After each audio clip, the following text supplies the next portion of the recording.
బాలనటిగా career ప్రారంభించిన ఈ అందాల తార ఆ తర్వాత హీరోయిన్ గా ఎంట్రీ ఇచ్చింది. తెలుగుతో పాటు కన్నడ, తమిళ సినిమాల్లో నటించి మెప్పించింది. కొన్ని సినిమాల్లో సహాయ నటిగాను యాక్ట్ చేసింది. అదే సమయంలో తనతో కలిసి నటించిన హీరోతో ప్రేమలో పడింది. పెద్దల ఆశీర్వాదంతో మూడు ముళ్ల బంధంలోకి అడుగుపెట్టింది. గతంలో లాగా ఎక్కువ సినిమాల్లో కనిపించకపోయినా సోషల్ మీడియాలో ఫుల్ యాక్టివ్ గా ఉంటుంది ఈ అందాల తార.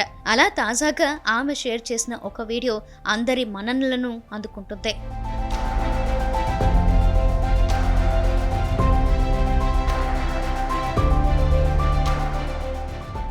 సోషల్ మీడియాలో బిజీగా ఉండే వితిక తాజాగా తన యూట్యూబ్ ఛానల్లో ఓ వీడియోను షేర్ చేసింది. అందులో ఆమె స్వయంగా వంకాయ బిర్యానీ వండింది. ఆ తర్వాత తానే 100 మంది చిన్నారులకు తన గుత్తి వంకాయ బిర్యానీ వడ్డించింది. అంతేకాదు పిల్లలకు బహుమతులు కూడా అందించింది. ప్రస్తుతం ఇందుకు సంబంధించిన వీడియో ఒకటి సామాజిక మాధ్యమాల్లో బాగా వైరల్ అవుతుంది. దీనిని చూసిన వారందరూ వితిక షేర్ను తెగ ప్రశంసిస్తున్నారు.